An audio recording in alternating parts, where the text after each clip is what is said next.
man getting bit by an alligator is strange.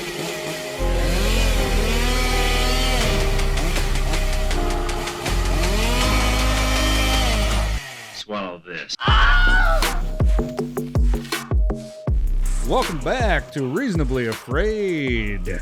Today I have my co-host with me, Rey Reyes. Yo. And we've given our other co-hosts the day off because one of them, we will explain why. It's very relevant to today's movie. It's fucking hilarious that it happened on this episode. Unbelievably on the nose, you know?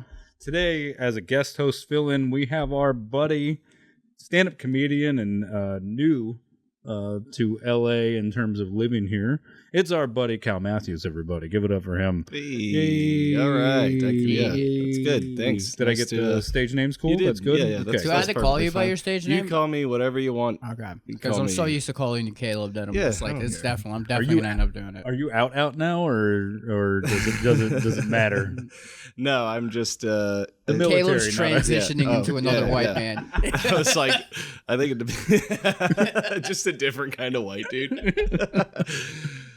Yeah. Are you talking about military? Yeah, I'm out. Yeah. Okay. They Contract's don't up, let baby. you look like this. Yeah. And be in. No. Yeah, I'm done. I'm finished. Dude.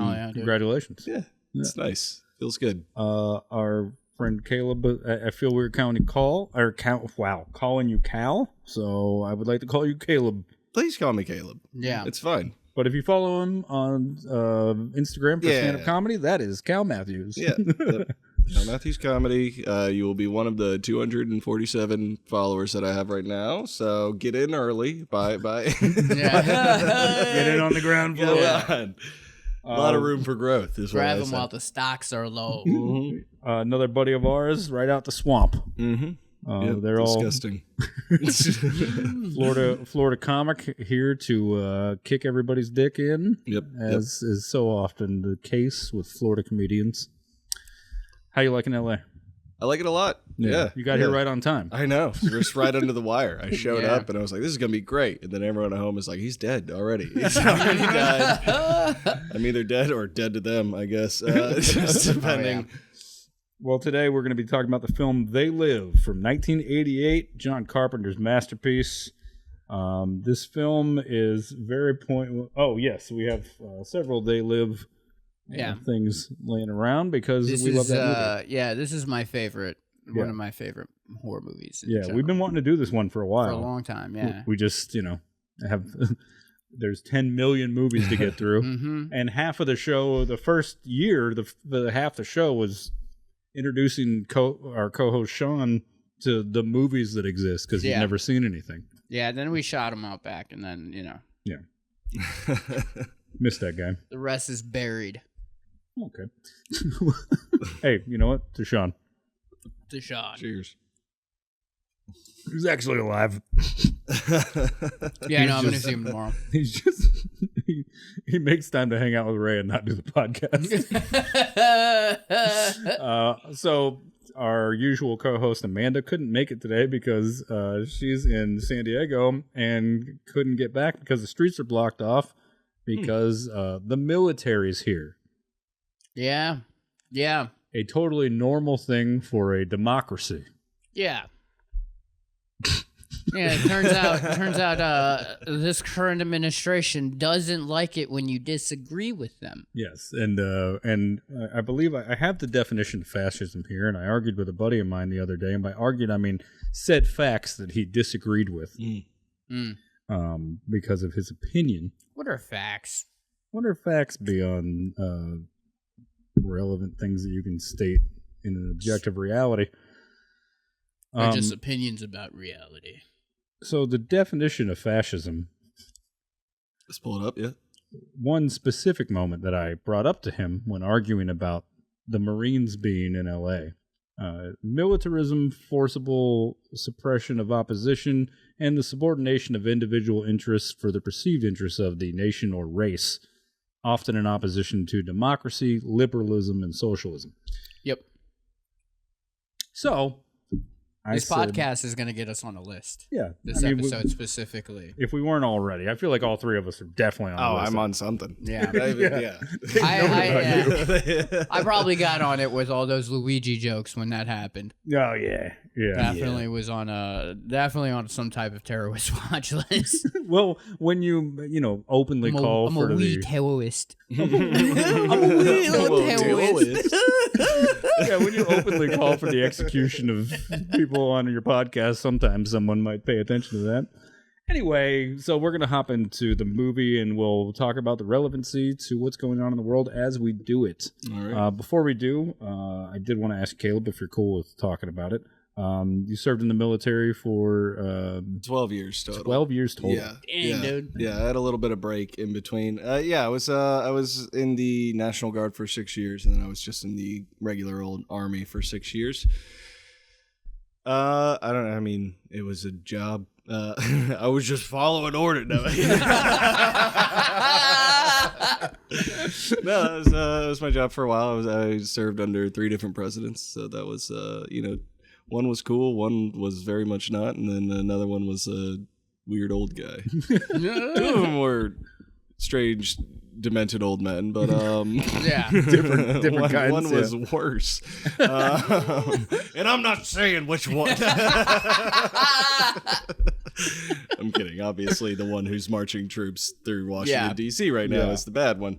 If you didn't know that military parades are a bad thing, Yeah, if you didn't know that when you're like trying to reenact a North Korean military parade for your birthday, It's insane. it's on his insane. birthday too. It is so fun. I'll go on it. It's just the idea of like anyone who tries to stop my birthday parade is gonna be met with force. Jesus Christ! if you try to ruin my birthday, I'll kill you. Yeah. you ruined my birthday.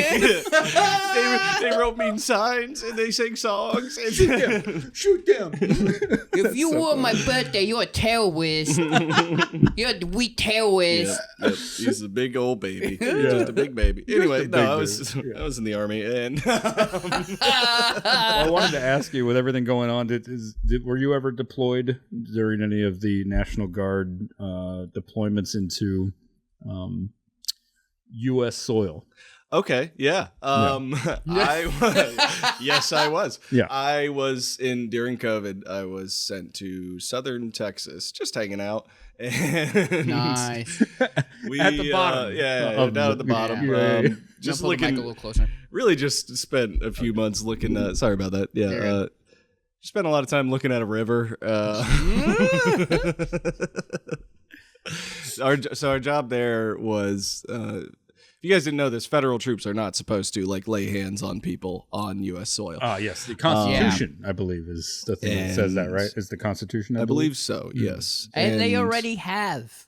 yes Recently. So they were still kind of abiding by like not action. So our job was to basically like talk to Border Patrol if we saw things, and because you were there in a supportive capacity. yes, Right. we were basically there set up on stations along the border to report things to Border Patrol as they were happening. And I don't want to talk about like the border and shit like that, just because that it's a one is a different topic. nuanced topic for sure, Yeah. for sure. And it's a different topic than what we're mostly covering, which is the way in which these things are being enacted. And I do believe there's a difference between like seeing someone crossing the border the way they're not supposed to and being like, hey, get out of here, as opposed to arresting someone at an immigration office while they're trying to maintain their legal status and deporting them. Or coming here on a work permit. And then, exactly. Yeah, and that's probably the most fucked up thing about it. And like people just like anyone having these arguments of like, oh, they got to do it legally. Like, don't take into consideration of like, hey man, some people just lose their job. Yeah. And then like don't have the money to go back and their lease, like their visa expires. Yep. Yeah. And like that is just a normal thing that happens. And it's like, should we just throw those people in camps because, you know, our economy sucks? Like that doesn't make any fucking sense. And lots of former ICE agents are coming out and talking about the way in which ICE is supposed to operate versus what's happening right now is pretty clear cut and dry in terms of like you were operating in an official capacity based on a set of rules. And then someone came in and said, those rules don't matter anymore. just go get everybody you can. Yeah. And then it was literally like, throw back the legals, take the illegals. Like, it's a pretty insane way to go about this in the way that it's happening. Yeah. I don't know. I mean, to be fair, our country really doesn't have a good history of the way we've treated, anybody. Yeah, we don't have. This is California. This is California. They didn't have to send people away to put them in camps at one point. Yeah, that's World War II. Jesus Christ. Yeah. So we're gonna hop into the movie. I promise. If you were here and you were like, I'll even put a little thing in the notes to say, like, if you don't want to get into the whole thing, that John, just know that if you skipped this part, John Carpenter would have been very disappointed in you. Mm-hmm. Yeah. Yeah.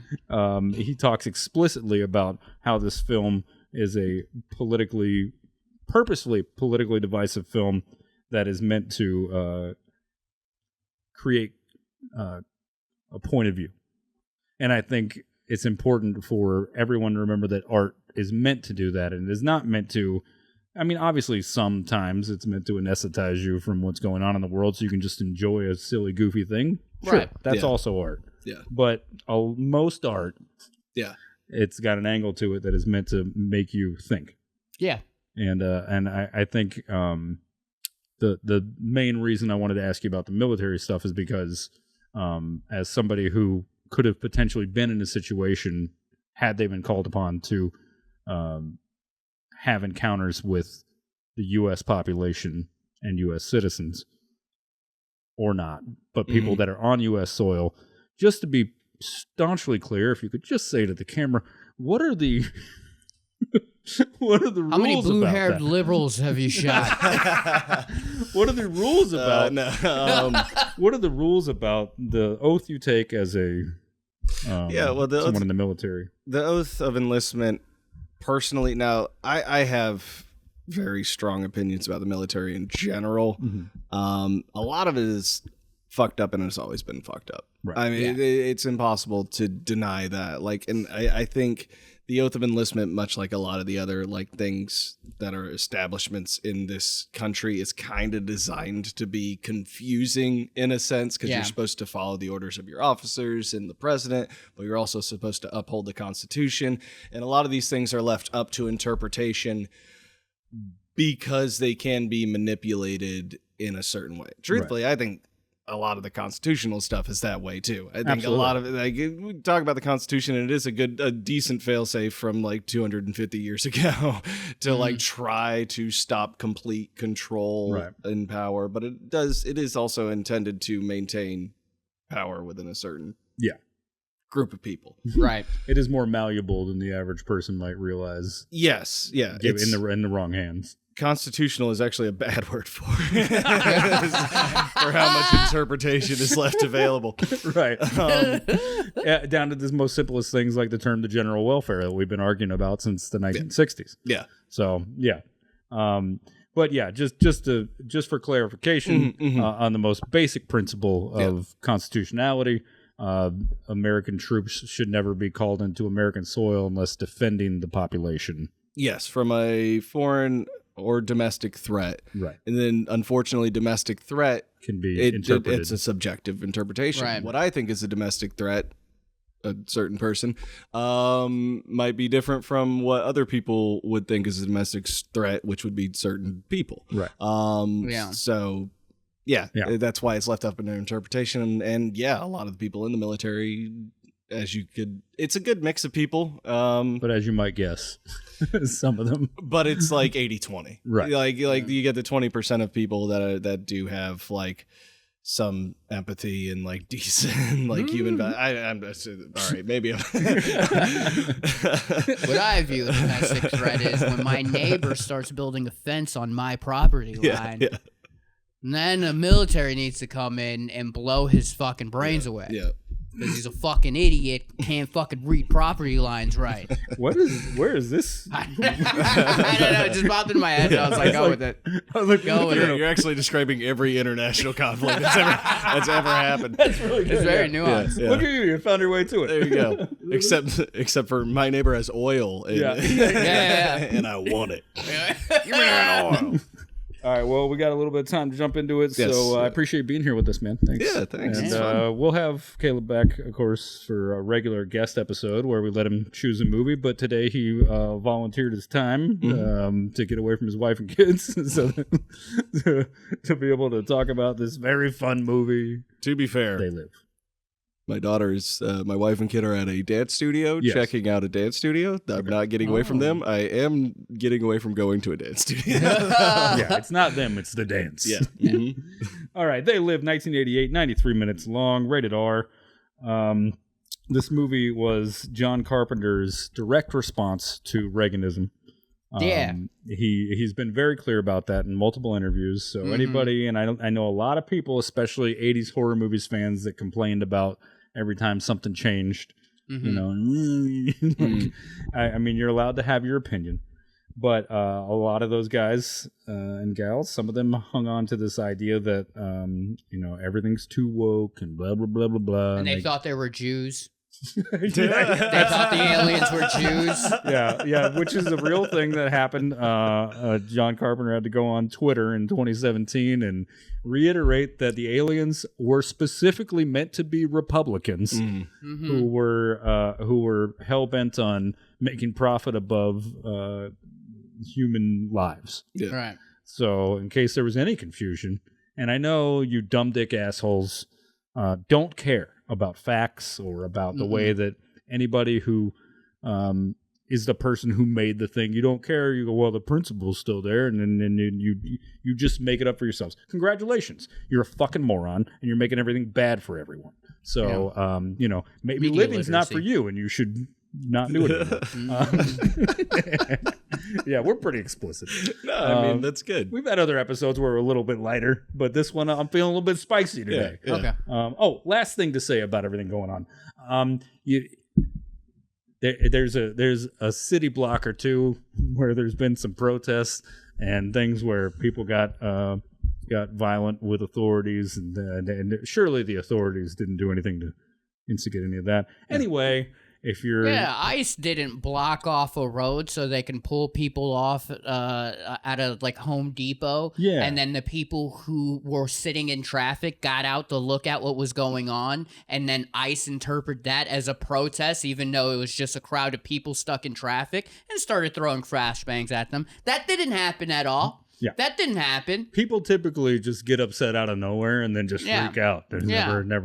There's not never a mother refuse. and her child sitting in the hospital after getting slapped in the face with a fucking flashbang for, that's not going on. Sorry. So anyway, if you're someone out there who doesn't understand the landscape of LA, there's 88 municipalities and there are 20 million people spread across all of those. So when you're like, LA's burning, no, it's fucking not. You're a dummy. You can literally go and look up any of this stuff if you want to have an objective viewpoint. And It'd if be you're ironic if our apartment caught on fire in the middle of the podcast. Just looted. Just completely. Like we're doing this podcast while someone's walking past the camera with our TV. and to be clear, if that happened, it would just be some other shit. It wouldn't even be Yeah. That's just getting robbed. That's so funny.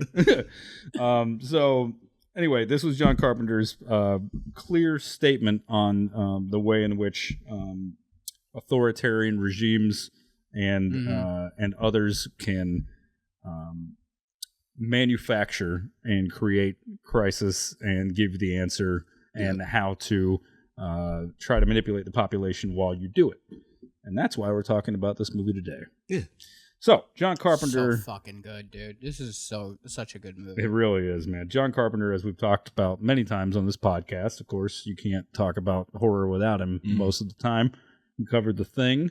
We covered Halloween, which we'll have to go back to Halloween at some point because we did a Versus episode on that. But Known for many films. Dark Star was his first, I don't know, some people call it his student film, but it is an actual film. And that was like sort of the progenitor to like Alien. Okay. The original Assault on Precinct 13, a lot of people forget that he did that before Halloween ever came out. Oh, shit. Yeah. And then, of course, Halloween, The Fog, Escape from New York, Escape from L.A., Christine. I mean, those are just the early days, and he's gone on to produce. But most of his early work in the first, like, and honestly, some of his later work, he was the writer, director, and composer of the music for the films. And there's actually a thing going on, I think it might be this weekend. So we're probably going to miss it. But it's John Carpenter in concert where you can go. Oh, shit. Yeah. Hell yeah. Very cool. This is what It's he nice does. to see him out of his house. Apparently, all he does now is just play video games on Twitch. Like that. It's just what he's been doing. It's He not bad. plays video games. Yeah. And then he goes and just plays piano somewhere and goes, here's how Halloween goes. Yeah. Visionary and horror icon, of course. The cinematographer for this film, Gary B. Kibb, he met John doing the camera op work for Halloween 2. Then he went on. John Carpenter's one of those guys that, like a lot of the horror directors, where if they like you, you keep working with them. You know, they keep their team tight. Yeah. Went on to work on Big Trouble Little China, Stand By Me, Misery, Alien 3, Hot Shots Part 2. It's a good one. And one of my personal favorites, Dracula Dead and Loving It. Leslie Nielsen. It's basically like Naked Gun, but it's Dracula. It's so goofy. That's great. Yeah. Producer Sandy King, that's his wife. She's worked on most of his stuff with him. And producer Larry Franco, who's done all his projects, along with Tango and Cash, Batman Returns, Jumanji, Mars Attacks, Sleepy Hollow. Everybody that worked on this was already doing cool shit and went on to do even cooler shit. Yeah. So, before we jump into some of the fun facts and the actors and stuff, if you wouldn't mind, if you're out there and you haven't seen They Live in a While or ever, I suggest you go watch it. Number one, pause this. Go watch the movie. Yeah, go watch the movie. It's fantastic. But if you haven't seen it in a little while, Caleb, if you wouldn't mind giving the folks just a little quick synopsis and rundown of the movie. Yeah. So I just rewatched it after Zach texted me to do the show because I hadn't seen it in a long time. Because there is a level of like campiness to it, for sure. Yeah. And if you don't understand the irony of it because you're a like 16-year-old kid from Florida and you don't really understand like nuance, then you're just like this movie is like weird. It's cool in certain ways. Yeah. Anyway, I'll give the synopsis. Sorry. Guy shows up in L.A. Nada, I believe, is the name. I blame my memory loss on. They don't say his name damage. a lot. I think it was it ever. I think I saw it in the credits. Yeah. that was. I was like, oh shit. He shows up in L.A. jobless, homeless, trying to find work. Finds a job working construction. Ends up staying in like essentially a homeless encampment. And within a church there are people broadcasting out that there are people controlling people's minds, essentially, and controlling all of society and this huge threat to humanity. And basically what happens is there's these fucking aliens that run the planet, and they're trying to shut down any level of resistance. And so Nada, along with a few other people, have to essentially fight against them to take down the alien regime. They end up in tunnels. There's a whole fucking weird thing. It's a wacky movie to try to give a synopsis of, but good guys, bad guys, rebels against the empire kind of situation. Absolutely. And it's a great film. I'm not going to talk about like all of it, how it ends and everything else like that. I'm sure anyone watching this has probably seen it. Right. But if you haven't, like you said, go watch it. And it's what I like about it is it's not only a commentary on what's happening politically, but it's also a commentary on like a lot of the films within the Reagan era that were action star films that were kind of like reciprocating these same ideals of Reaganism, your Rambos and your the big jacked fucking like American badass dude. And so rejecting the initial concept of Rambo, which is the vet who's been wronged. Yeah. And then just going into, he's a vet that just wants to kill. Yeah, absolutely. Yeah, that's a great point. Yeah, I actually never thought about that layer of that movie of like that action star. Yeah, being there's like the main character. There's like a ton of like corny catchphrase things that are in there, and to me that was always like kind of like it seemed like that was like a pushback against like, hey, this is stupid. Yeah. This is silly. It's satirical, not it's done purposely like that. Yeah. Right. It's also like I was thinking about this the other day. He actively made things like he escalated things. Yeah. Like once he put the glasses on, he was like, "Oh, I gotta kill these things." Yeah. And he just goes off shooting, and like to anyone who can't see, he's just on a murder rampage. He's just a mass shooter. Just killing people in a bank. Now, I will say that there is like a John Brown element to it, though, of like... for sure. You know what I mean? Like, yeah, but I mean, John Brown also escalated shit too. Like, but like a lot of what John Brown did, like, kind of like I just listened to a whole podcast on the Civil War, but a lot of what John Brown did, like, kind of escalated a lot of tension between. Absolutely, but when you look at it, it's like, to what level of tyranny are you? You know what? That might trigger the wrong people. What level of authoritarian iron grip on a people are you going to allow? What level of before like you decide that line needs to be crossed? Right. Yeah, for sure. I'll agree. They could have done a few more things in this than he sees him and now he's gonna kill him. He was like, "Fuck it, they gotta go, dude." He didn't even have all the information. He's like, "Those are ugly. I'm gonna murder the shit." Yeah, those are like his words. He's like, "You're ugly." It's so funny. You could tell there's so many lines where he just has that because when you listen to the DVD commentary, he just has this wacky uncle energy.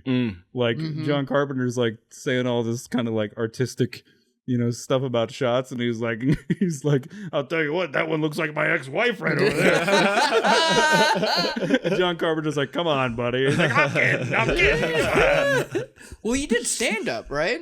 Did he? Oh yeah, Roddy Piper did. He did stand up. His name is on the wall. Yeah, in the story. I mean, it must have been awful stand up. Yeah.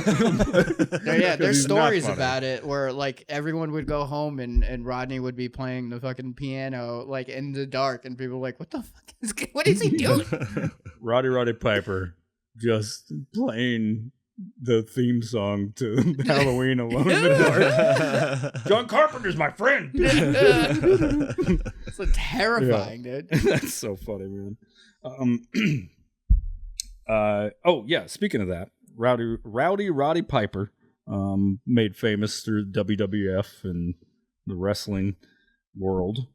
He was actually one of the first guys to really take this and run with it. Like, Hulk had done some stuff, obviously. He did a few films. A lot of stuff that the wrestlers did back in the day. I don't think a lot of them necessarily had an on paper no compete clause, but they had the threat of Vince McMahon won't allow you to be in like the main matches anymore. Like, you're not going to keep climbing the ranks at the WWF, now WWE. Oh, is Vince McMahon manipulative? Wait a minute. News to me. Was he also flexing power? Yeah, and doing everything on the up and up. Yeah, we'll get into some of that. Which is also weird because they're all like trained actors too, wrestlers. Like they all like take like fucking opera classes and shit. It's so bizarre. Well, he I don't know about opera specifically, but I just threw that. Yeah, I was just stated as a fact. I literally looked. No one cares. I literally looked down at the paper. I was like, I don't have time to argue with that right now. One of his first major things that he ever did that wasn't wrestling related was a Cyndi Lauper video for the Goonies. Called "Goonies Are Good Enough." It's actually in the soundtrack of the film, and he's in the music video of that. Wow. Yeah, so that's fun. That's cool. It's starting out with horror stuff. Pretty cool. He also did a lot of TV work. He was on Zorro back in the day. He was in a Highlander episode. He was in Walker, Texas Ranger. Hell and yeah, It's Always Sunny in Philadelphia. Was he really? Yeah. Oh shit. I don't know the episode number, but yeah, he was in that too. So I think he was in a couple episodes of it. He was like a recurring character for a couple of episodes. Oh shit. Was he the wrestler dude that they hired, That or sounds is it right. somebody else? I don't know. Probably. It would make you might be sense. correct on that. Yeah. I'm. Yeah. Probably. I don't But have yeah, a phone check. he was really one of the first guys to branch out and try and take something serious outside of just the WWF, and to the point where we can just cover it right now. Fuck it. To the point where Vince McMahon actually had told him like, "Hey, I don't want you to do this. You're a superstar here, and we want to keep it that way. But if you do this, that's going to be a problem." He's like, "I'll get you 2 pictures, like a 2-picture deal through our production team, and we'll get you in movies and stuff." And he was looking at the stuff that Hulk was doing, and going like, "I don't really want to do that. Like, I want to be a real actor. I want to like actually do this." And he also kind of saw the writing on the wall that he doesn't explicitly say anything about McMahon. Roddy Piper died in 2015. Right. R.I.P. to him. But he was very clear on the fact that it not being in control of your own destiny with that organization at that time. And he does say Vince McMahon was a control freak, and like if you did anything he didn't like you were on the outs with him and you could work your way back in, but it was going to be some time. And like he was like, "I don't want this to be my future." And so he basically was just like, I knew it was going to be a problem, and like essentially doing this movie gave him his career outside of the WWF, which was one of the first guys to do that, really. And then couldn't go back because he had not made an enemy of, but had definitely, in Vince McMahon's eyes, had wronged him by turning this down and going and working outside of the network. So pretty interesting for that guy. I feel like Batista and Cena kind of like embody that, of like wanting to take it a little bit more seriously and like wanting to do like real acting roles. Well, Cena's first movies were, I forget the name of them, but WWF Productions. Yeah. Or I guess, was it WWE by then? I forget when they had to do that lawsuit. Yeah, whenever the World Wildlife Federation. But also, look, I agree. I'm on their side in terms of the thing they're trying to do. I'm on WWF, like, or I'm on World Wildlife Fund's, like, or whatever. I'm on their side in terms of like the thing they're trying to accomplish. Right. But like WWF had been around so long at that point. Like I'm amazed. It might be one of the only lawsuits WWF ever lost besides Vince McMahon doing a bunch of cool stuff. He's a real cool guy. Real cool guy. That's a whole other podcast. There's a 6-part Netflix documentary that will upset you if you want to go see that. Let's move on. All right. Another great actor in this, Keith David.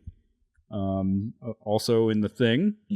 John had worked with him then, and he said that he was funny. He was talking about like, he's like, I knew it needed to be like a real, like a guy that could look like a laborer and like have that grit to him. He's like, and I'll admit that like if I hadn't worked on The Thing with Keith David and been able to like really spend time with him, I don't know if I would have seen him as that guy, because he's like a Juilliard trained, like classical actor. But he does a great job in this. I mean, he pulls He's off fantastic. like, I work on this work site. His character has my favorite line, and like, I'll get this line tattooed on me at some point. Where he goes, you see, you got to remember the golden rule: those who have the gold make the rules. I was like, so good. Yeah, great line.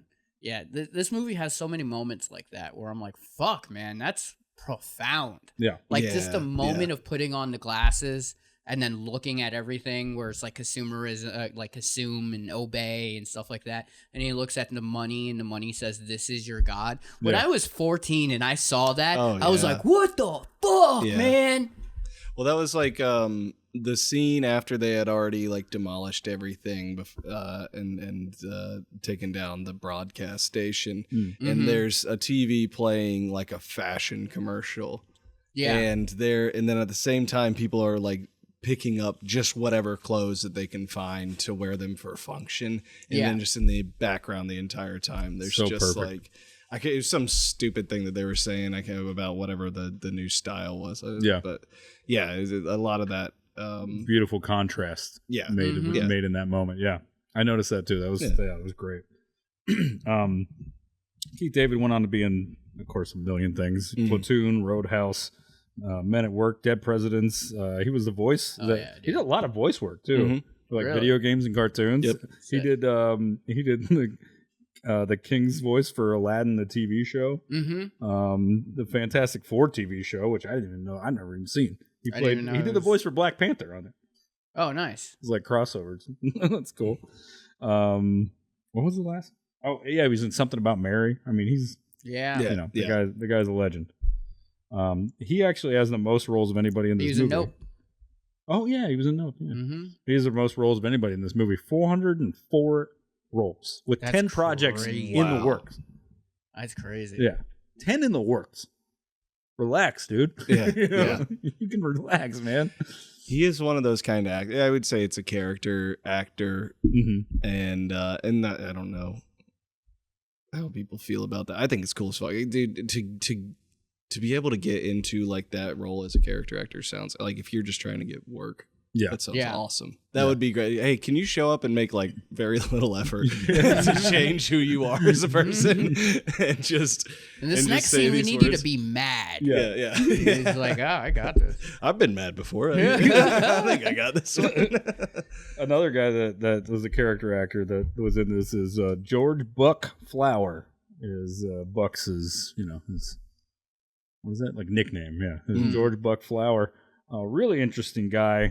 He had passed away in 2004, but he had a ton of film roles, and all his first stuff is like X-rated softcore stuff. Hell yeah, Oh, dude. yeah, dude. His first movie was Norma in 1970. He went on to be in Mother Knows Best, and then some like crazy exploitation, wild shit from the 70s. Ilsa, She-Wolf of the SS, which is Very cool. yeah. There was a real small chunk of time where there was a cash grab for how much naked women you could make be also Nazis, and then mix in like a werewolf, and that was a movie. Good grindhouse stuff. Yeah. Fun stuff. And then he was also in The Fog and Escape from New York and some of the other bit John parts and Carpenter John movies. Carpenter stuff. And his last film, it was a TV movie in 2004 called They Are Among Us. So it was like it kind of full circled him, back around to this movie. So R.I.P. Buck Flowers. I'm curious about that. What is that about? They Are Among Us. Yeah, it seems like kind of a rip-off of this, but that's fine. Okay. I mean, we need more of this. Like, there isn't a movie like this, and that's like what's insane to me. But Yeah. like, also, they get pulled from movie theaters, so it kind of makes sense. Yeah, we'll talk about that. So that was the guy who was on the in the lounge chair or whatever in the homeless encampment, and he was just kind of like, yeah, well, they say down in San Diego they got that cult going on. Like, he's the guy that's just kind of like muttering stuff, but just a fun additional role. And the last character we'll talk about before we jump into fun facts, just because there's a lot of great people in this movie and we don't have time to cover everybody. Yeah. Meg Foster, who plays Holly. She did a lot of work, a lot of 70s TV work. Her first movie was Carney from 1980, which is exactly what it sounds like. Master of the Universe, the He-Man movie from 87. Stepfather 2 from 89, which is like old horror thriller crazy movie if you ever watch any of the Stepfather series. And then her reunited with Roddy Piper to be in a film called Immortal Kombat from 1994, which was somebody trying to jump on the Mortal Kombat bandwagon, but they couldn't afford the IP, so they called it Mortal Kombat just sounds redundant. It's just like, how long is this movie? They're not going to kill each other. Yeah, they're just fighting the whole time. It's just a bunch of ghosts upset at each other. Yeah. And so she was also in Overlord and Lords of Salem, the Rob Zombie movie. So yeah, a lot of cool stuff from her, and it's been she's had like a really weird long journey through. I think starting in Hollywood in the 70s, like, yeah, it's got to be such a bizarre time for, I think, any woman especially to be coming up through. God. Yeah. Quite a twist with her character. You don't expect that. Yeah. Yeah, you don't expect her to just fucking pop Keith David like that, man. You're like, you bitch. I was just starting to like you again. That would have been great, too. That was just like, you bitch.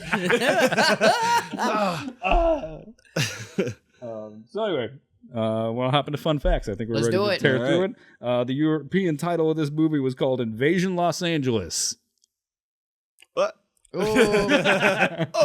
Maybe something you're familiar with. Let's see.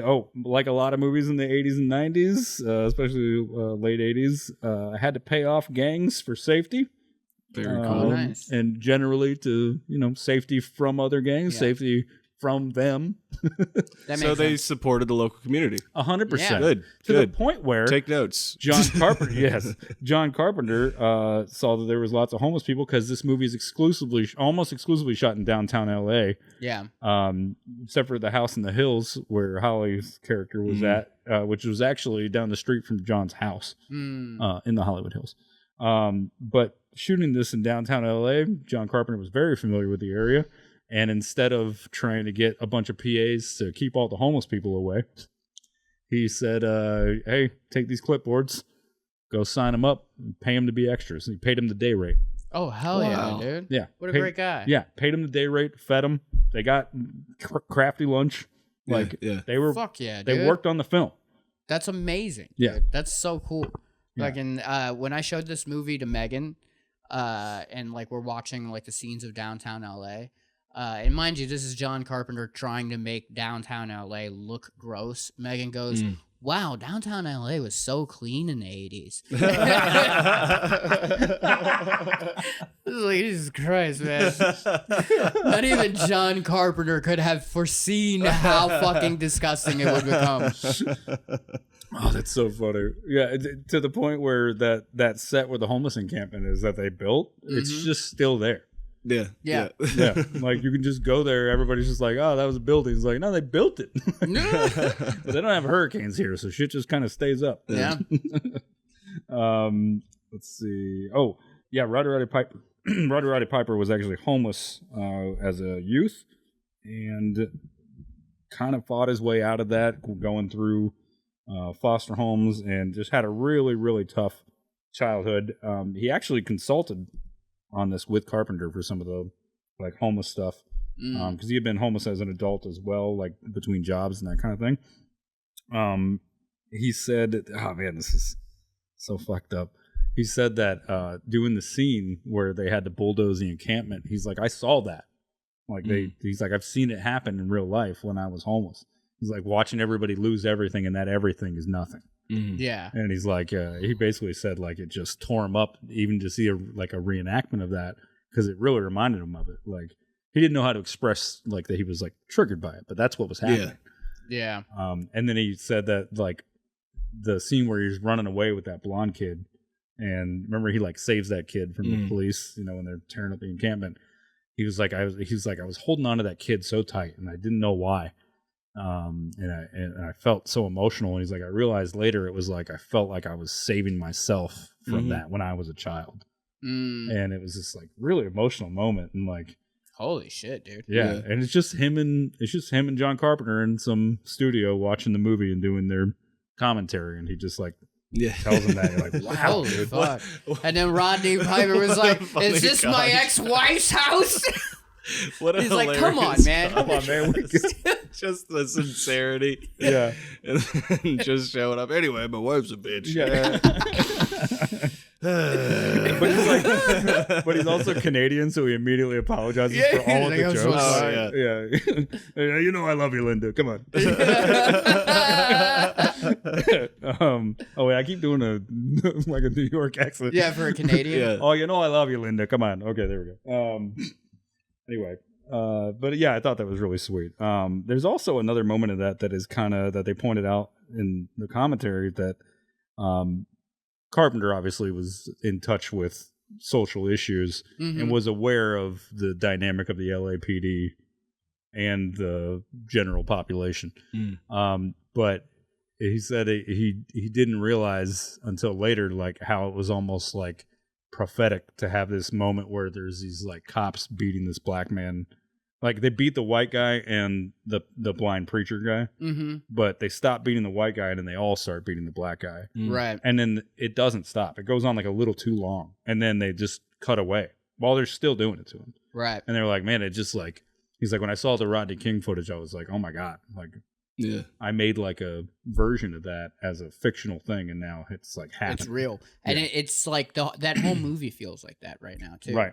Where it's like these like the whole situation like escalates because of Rodney's character who like, you know, commits like that act of violence, and then they attack the homeless encampment kind of searching for him.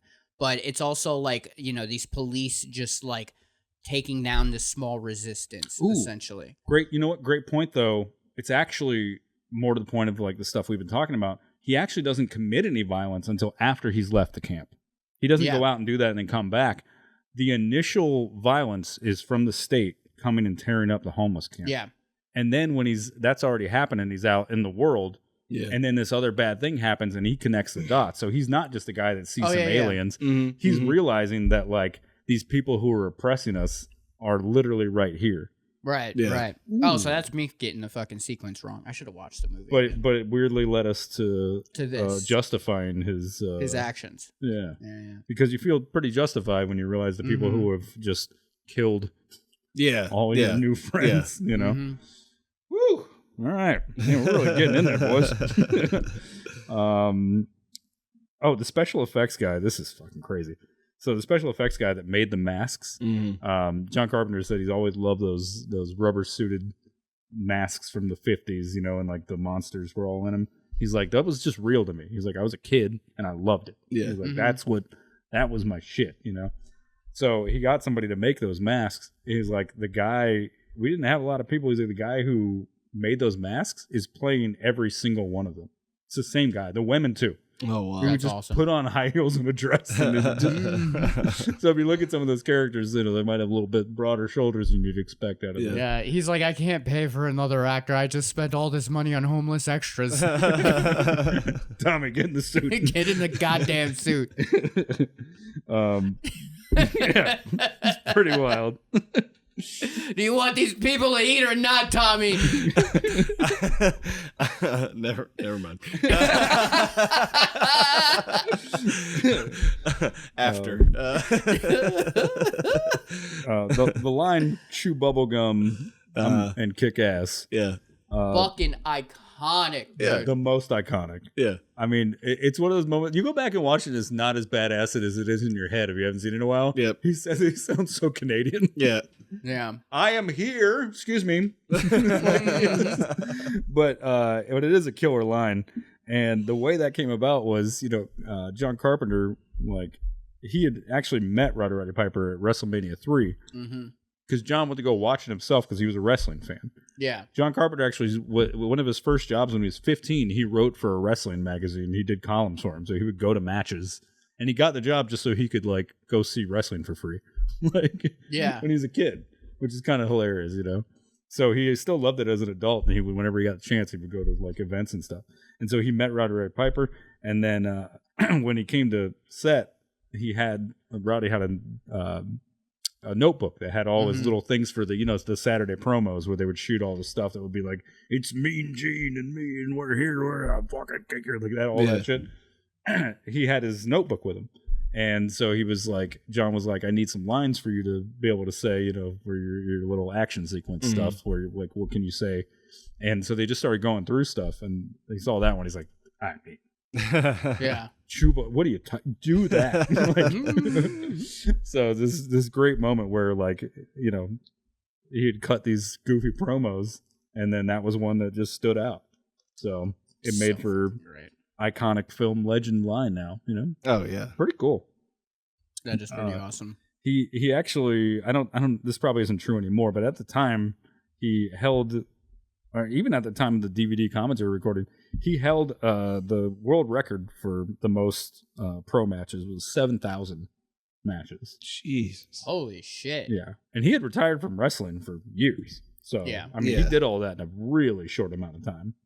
And that was back in the day before they had those, like, you know, you go wrestle and, like, get into the like sauna bath after and have like doctors there. It was back when they were like, "Hey, you broke your rib? That sucks. Yeah. See you tomorrow." All right, well, pop your shoulder back in place. You got another match in an hour. Jesus. Go ahead and sew that scrotum back up. You'll be good. Put his balls back in and get him on fucking get him in the ring. I almost said on stage. Hey, some people don't even have balls. All right, get out there. You guys know how long that fight sequence is? Oh my God, so long. Well, how long is it exactly? 5 minutes and 20 seconds. That's So fucking crazy. amazing, dude. And it's great because you have this guy that comes from wrestling and this thing where they're like you said, like doing this like satire on 80s action and stuff. And then chose to go like, no, let's make it a real fight. Like, like how would this be if two guys just got in a fight? It's not, this crazy action sequence stuff. There's just no music. Yeah. Just And no one comes to help. Like not at all. You see two giant dudes beating the shit out of each other. Yeah, It's what like, are you gonna do? I'm not getting involved in that. Yeah. They're just gonna beat the shit out of me. Yeah. And the really cool thing was they actually spent like weeks working on it because they were talking about the fight sequence and they brought in a Hollywood stunt guy to like help them with it. And Roddy Piper was like, "I'm a trained fighter." He's like, "If you want it to look good on camera, besides like face and groin shots, I'll teach you how to do the wrestling hits." And so they taught Keith David, and they really beat the shit out of each other. Yeah. Oh my God. They fucking actually hit each other and shit. That's so funny. Well, then that's like 5 minutes of like footage. So what's that translate to the amount of shooting time and the amount it takes? So it's much. insane. Yeah. Hours. Yeah. And It's absolutely nuts. And Keith David said to this day, it's still the safest he's ever felt in a fight. He's like being with him. He's like, I knew I was in good hands. I was never worried. Like, I wouldn't want to get a hand on that footage and just play fucking Dark Side of the Moon from beginning to end and see how it lines up. John Carpenter yelling cut. They're like, we're not done. So that sequence is great, and I love that they made that choice to really like sell it as a fight that if you were to like walk up on two guys fighting, it's what it sounds like. It's what it looks like. Yeah. Like, I mean, obviously it's a little bit cleaner than the average. Yeah. A couple of dumbasses meet each other out front of a bar and they fucking knock each other around a little. Maybe I'm reaching here, but like maybe there's a little bit of symbolism in a black guy fighting a poor white guy. Nope. You're right. Is there? Dude, I'm so glad you caught that. He said what leads to it is this whole thing of this white guy like trying to tell this black guy about his own oppression. Like, now granted, it gets a little muddled because in this case he's actually right. But however, there is like I'm gonna force you to like do something, and he's like obviously it's not like a driving point of the film, but John Carpenter did have it in his head. Hell yeah, dude. Which he only came up with after the fact. He wasn't like, I'm gonna make sure to work in this race moment. Like, it was just like in this moment you can't help but notice that if you're conscious of it. That it's like these two poor, both opposite races fighting over like some nonsense, while in reality the thing that is oppressing them is like right in front of them. 100%. Yeah. Well, I think they also made it a point to show that like the other character he talked about having like a wife and a kid. Like brought that up specifically and basically saying like he's trying to like survive. He's trying to survive and take care of his family in this crazy world. And I think that's another big point of the fight. It's just like, there's just insane shit going on, but wife and kid. Yeah, I empathize with that a little bit, personally. Right. This is just a fun behind the scenes moment. Roddy Piper said he said that when he tells the human cop that he sees, he realizes like, oh, he's not one of the alien guys. He's like a real dude that just is doing that job, right? And he sees him. but Roddy's got a gun. And then he goes, throw it on the ground. The cop throws it on the ground. He goes, beat your feet. And the cop runs away. He said the original take of that, the guy didn't know the term beat your feet. And so he just started running in place. So they had to stop for a second and explain to him what the phrase meant. So this is a little fun behind the scenes thing. Don't worry about that. That's such a normal thing now. They have a dog now, so now when we get to the dog upstairs is going crazy. The poster. A lot of versions of the poster had the in quotes. You see them on the street. You watch them on TV. You might even vote for one this fall. You think they're people just like you. You're wrong. You're dead wrong. Whoa. Wow. Woo. Not even like attempting to mask it. You might vote for them this fall. They're not people. Oh, excellent. Yeah. Just great work, How to get a film pulled from the theaters John Carpenter. Yeah. Well, and this goes. We'll talk about that real quick. So they pushed the film back 2 weeks because they didn't want it to compete with Halloween 4, the Return of Michael Myers. And the reason why, obviously John Carpenter owned some of the IP of that. Right. So no matter what, he was going to get a cut of that, and you don't want to compete with it. But part of the reason to not compete with it also is that was such a huge, like everybody that saw Halloween 3, and then 5 years between Halloween 3 and that, where everybody was disappointed because there was no Michael Myers. And then they specifically wrote The Return of Michael Myers, like, this is going to dominate any horror crowd. Right. And probably non-horror crowd, because people are going to be like, wait, what the fuck? Because in 1988, that's a stretch, dude. Yeah. So they purposely moved it 2 weeks. And then John Carpenter was like, I was happy about it because it was right before the election. Yeah. Yeah. So, Yeah, dude. Perfect timing, he said, I don't know why I got pulled. He was like, it's almost certainly, he's like, I know movie studios. No one's pulling that movie because of any reason other than they can make more money with some other movie. Now, where you might argue with that is it opened number 1 at the box office in its opening weekend. Right. Now, a contributing factor would be you waited till Halloween was over and then you put out something scary, so maybe that might have. But Keith David still to this day is like, it's the government. Oh yeah, dude. Fuck yeah. Another reason to love Keith David. Yeah. Is a fucking government. And John Carpenter's like, that's ridiculous. How do you make this movie with the themings of like what it is, and then hear Keith David say that it's the government and not think like, that might be right.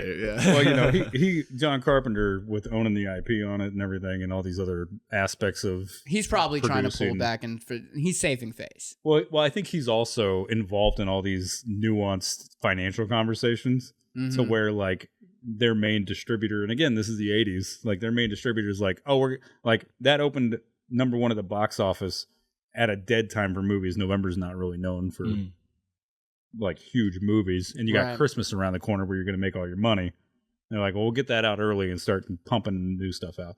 He maintains it as more likely they just knew they can make some more money with stuff that's going to be coming out, so it's better just to get it out of theaters so you can start.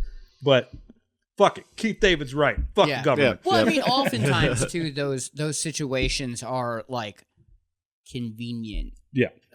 It's like I was doing like a bunch of research on the whole like avocado toast thing where they're like calling millennials out like for the avocado toast bullshit.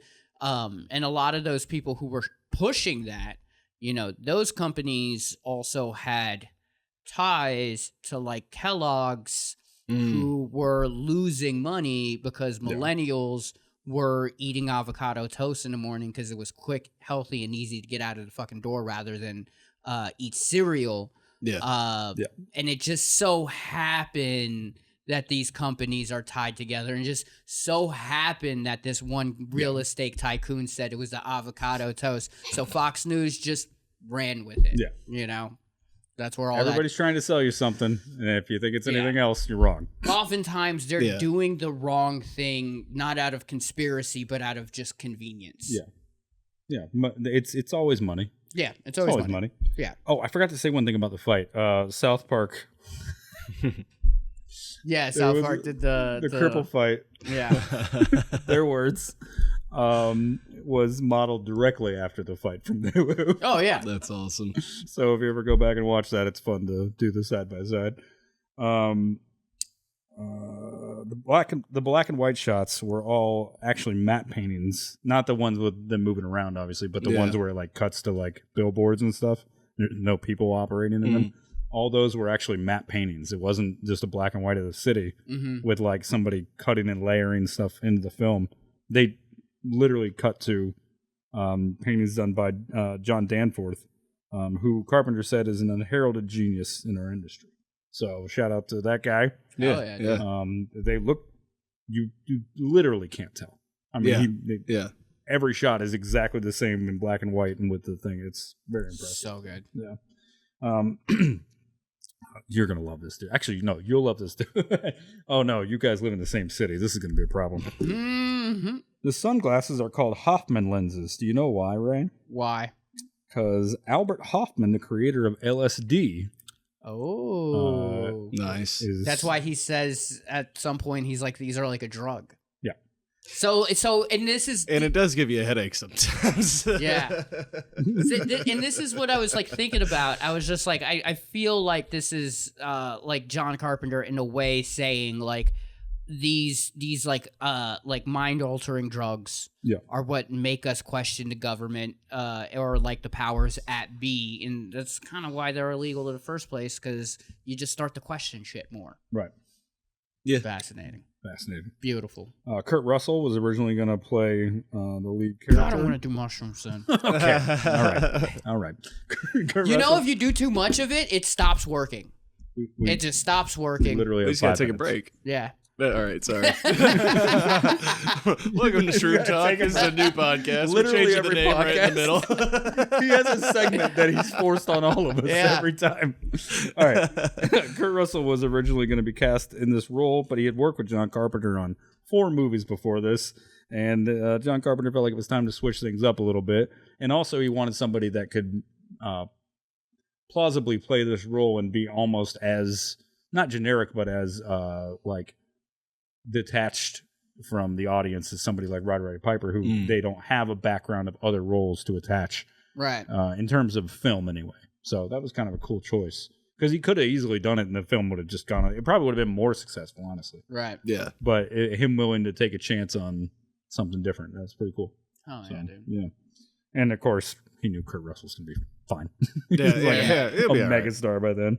Oh, the little communicators that they use. Their Apple Watches. Yeah. That also like make them transport or whatever their teleportation devices. Yeah. Those things are in a few different movies. Anybody got a guess? No, sorry. Well, they are in this one you're probably not going to get. Suburban Commandos. If you got that, you're amazing. But most notably in Ghostbusters as the PKE meters. Oh, wow. So cool little, it's the exact same ones. Oh, Just like the same props. prop? Yeah, props department, you know. Nice. That's Okay. a little, you know, a lot of people don't know that if you have work on a production and it's the same Universal or whoever it is they'll let you into their prop cage and use stuff as long as it's not like something they own the IP on. Like you couldn't use the Ghostbusters, like, catch the ghost packs. But He pulls up in the car with the logo. what the fuck? And yet it would feel fitting somehow. Oh, dude, one of my favorite things. So when they get to the end of the It's so movie. funny. He's like, there are monsters everywhere. You sure they're not ghosts? No, they're Nazis. No, they're Republicans. There's the great thing that happens at the end of the movie where you know he gets shot by the lady, but he kills her, and then he turns and he shoots the transmitter thing. thing. And as everything's about to blow up, you know, and like it's all ending, and he just fucking Yeah. to give him the finger with a smile, knowing you're about to die. Just, Beautiful. just so good. And it goes back to this thing that him and Rowdy both talked about, which is that they're like, since childhood it's something I can't shake, and I know it makes me somewhat juvenile, but I don't feel like I'll ever be rid of it, is the hatred of authority that I have running through my blood.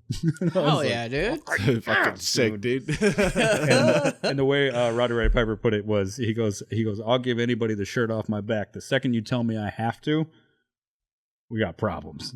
Like, fuck yeah, dude. R.I.P. him. A lot of things ahead of their time with this. Drones flying around, right? You got the sonic weapons. There's talk of climate change. Yeah. That was big. Not even remotely talked about back then, at least on a larger level, right? Beyond scientists. Yeah. So that's what do they know? Yeah. Yeah, we'd like to see nerds, dude. Shut up. To see the fucking science. Oh, you love the planet, pussy. Oh, you want your kids to be able to breathe air? And to cap it off, my final favorite moment. One of the things that John Carpenter said that he learned from film school and from other people that made films was, if you can maintain the control over your project under any circumstances, do it. And much like he did with The Thing, and much like he did with Halloween, he was willing to take less as a director for director pay, take money on the back end, and control Final Cut. Right. And that allowed him to do something like have two of the guys when the transmitter goes down and they can see everybody's faces. And he has the two guys that are so clearly Siskel and Ebert at the end of the movie. And they say the line, I wrote it down just to make sure I had it. They say the line, there's too much sex and violence in the media. Filmmakers like George Romero and John Carpenter need to show some restraint. And they're fucking aliens. That's fucking awesome, dude. And then immediately they cut from that to a chick riding this dude. And he's an alien. She looks at me, whoa, and he goes, "What's wrong, baby?" And then the movie goddamn perfection. Yeah. Oh, I love this movie so much. It's so good. Sorry we had to rush. I know we usually try. No, it's fine. I feel like we got exactly what I wanted out of this episode. Like it's like it really hit all the notes that I was like trying to hit when we did this. Because it was one that I was like, I kind of want to put it off so that we know what the fuck we're doing before we do it. Right. Because like this was like the one movie that I'm like, it's the movie that like 14-year-old Ray was like looking for while listening to Rage Against the Machine's an Immortal Technique. Oh, yeah. 100%. Like I was just like, it fell into my hands and I was just like, oh, I get it. You know? Yeah. This is why my dad is here. You got a minute to do the yeah. box office? Okay, we're going to end off the way we always do. Before we do, thank you so much to our Patreon members, Jackie, Kelly, Nicole, and Dank Sinatra. Great name, Dank. That's Sinatra. pretty sick. Yeah. Thank you guys for supporting the cause as always. If you're not a Patreon member, join now for free for a week, and as low as $3 a month for audio and $5 for video. And top tier, like our friends Kelly and Nicole, for extra cool stuff. You can have one for free, though. Okay, cool. So we're going to do box office budget. I forgot to say this. Based on a short story called 8 O'Clock in the Morning by Ray Nelson from 1963. Oh, the movie? Yeah. So that's where this comes from. What's the name of the book? The short story is called 8 O'Clock in the Morning by Ray Nelson. Was the original inspiration that John Carpenter got. Okay. It's very different in terms of the execution, but the principle is the same. So, okay. Yeah. Anyway, okay. So, how much do you? Our guest of honor, of course, gets to decide. Do you want to go first or second? We're going to do budget and box office. I'll go first, but I have no frame of reference for what it would be like today, and especially not in 80s money. So, doing great. $1 billion for the no. $1 billion. All right. Just these are going to be stabs in the dark. Okay. Pretty big actors, a lot of effects. So I'm going to put it somewhere in the millions. I'm going to say like $7 million. Okay. And then number one in the box office. So Yeah, it's got to be pretty. I don't know. But it was November. Well, keep in mind it is opening weekend. So it's not number one in the box office for this amount of time. Gotcha. It's only for its first weekend release. All right. Yeah. And once again, no frame of reference for what that means. So did I say 7 for that? I'm gonna say $35 million for the box office. If I'm gonna, Right? I'm gonna say 20 million for the budget, and then box office. I'm gonna go 70 million. Okay. Or 70 million. All right, and we'll break that down real quick. Okay, so the box office for this film was $14 million. Okay. So Ray gets it by 1 point. You were the other way, but he gets that one point. Good job, dude. He's like, I don't fucking know, and he's like nailing it. Yeah, right. And then oh wait, I wrote my shit backwards. Oh my god. Ooh. The budget was $4 million, and the box office was 14. I Oh my overshot God. that so hard, dude. Ray lost. You won both on that one. Oh, all right. Jesus fuck. 7 million and 35, but it was 4 million and 14. Damn. You're the same spread though. You had the 3-1 spread. Right. But that doesn't matter. Same spread, but the things were flipped. Yeah. It was weird when I went to go find it. That normally they have them in the same place, and for some reason I had to go to 2 different sites, so I had them written the wrong way. Nice. Rotten Tomatoes scores. We're going to do critics versus audience. Ooh. All right, sorry. I'll go critics. Man, it's good, but once again, no idea how critics think on these things. Critics have a tendency to shit on it a little bit. Yeah. Yeah. I feel like this would be more well received by the audience than the critics, but at the same time, it is also like a weird cult thing, and so like some people will like it just because they're supposed to. Critics, I'm gonna give it a 62. Okay. And then audience, I'm gonna give it like a 78. Okay. And right. I'm gonna give audience about 80. Okay. And then critics, I'm gonna give it 55. Okay. Well, boys, the critics score was 87%. Wow! It's All right. Really? Okay. Wild. That's a lot of people must have gone back and Yep. Rewatched Yep. it. yeah, Yeah. for sure. And then the audience score on the fucking money, baby. Ray, 80%, dog. Nice. Hell yeah, dude. There you go. Well, your first time on the show, and you won the round 3-1. This is a All right. really well received movie. Yeah, Yeah. That's I crazy. think the hindsight on this really got people turned around on it. I think Yeah. if it didn't have as strong as of a message, and it still was something similar, it probably wouldn't have.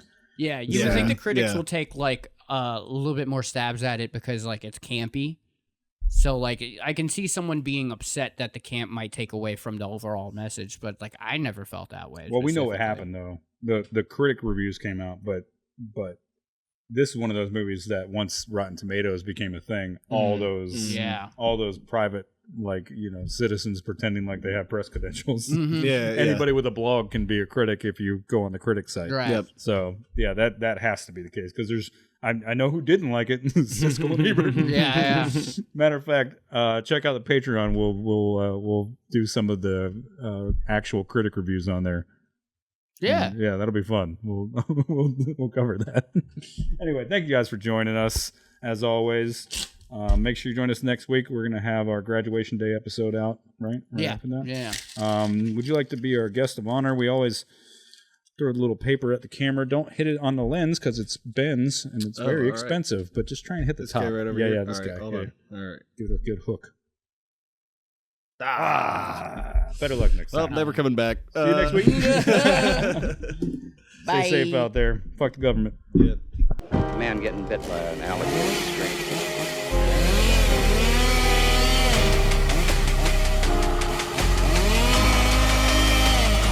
Swallow this.